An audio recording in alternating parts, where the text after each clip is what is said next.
नमस्कार दर्शकों, आपका स्वागत है। मैं हूं अमित मिश्रा। जैसा कि आप जानते हैं, काशी नगरी एक ऐसी नगरी है जो अपने सांस्कृतिक और आध्यात्मिक चेतना के लिए पूरे विश्व में जानी जाती है। और इसी काशी नगरी को एक सौगात मिलने वाला है कुछ ही दिनों में रुद्राक्ष के नाम से।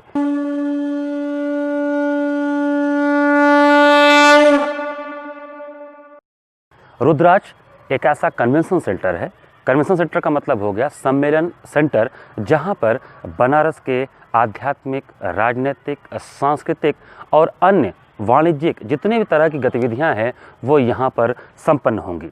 जापान सरकार द्वारा ये भारत सरकार को एक तोहफा के रूप में बनारस में ये आलीशान रुद्राक्ष सेंटर बनाया जा रहा है। इस रुद्राक्ष सेंटर की अगर हम बात करें तो इसका नाम रुद्राक्ष इसलिए रखा गया है क्योंकि ये देवाधिदेव महादेव की नगरी काशी में बना है और महादेव को बहुत प्यारा है रुद्राक्ष। इसलिए रुद्राक्ष कन्वेंशन सेंटर में 108 रुद्राक्षों को भी लगाया गया है और इसका जो आकार दिया गया है वो शिवलिंग से मिलता जुलता है।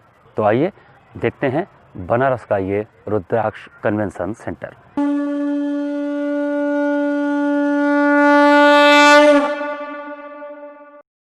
शिव की नगरी वाराणसी में बन रहा भव्य रुद्राक्ष। प्रधानमंत्री नरेंद्र मोदी वाराणसी को साल 2021 में देंगे नई सौगात। 3 एकड़ में 186 करोड़ की लागत से तैयार हो रहा है रुद्राक्ष। देशी विदेशी पर्यटकों को लुभाएगा वाराणसी का भव्य कन्वेंशन सेंटर। आधुनिक सुविधाओं से होगा लैस, स्मार्ट सिटी में लगेंगे 4 चांद।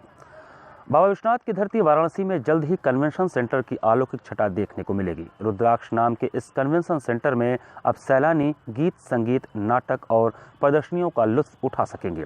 नगरायुक्त गौरांग राठी ने बताया कि जापान और भारत की दोस्ती वाराणसी को ऐसे नायाब तोहफे से नवाजेंगे जिसके सभी कायल रहेंगे।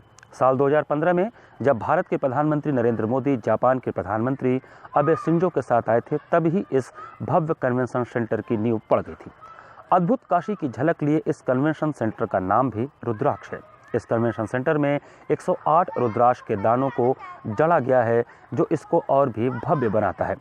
वाराणसी में 3 एकड़ में बनने वाले कन्वेंशन सेंटर की लागत 186 करोड़ है। इस कन्वेंशन सेंटर में ग्राउंड फ्लोर, प्रथम तल से लेकर एक विशाल हॉल होगा जिसमें वियतनाम से मंगाई गई बेहतरीन कुर्सियों पर 1200 लोग एक साथ बैठकर कार्यक्रम का लुत्फ उठा सकेंगे। रुद्राक्ष में 120 गाड़ियों की पार्किंग बेसमेंट में हो सकती है।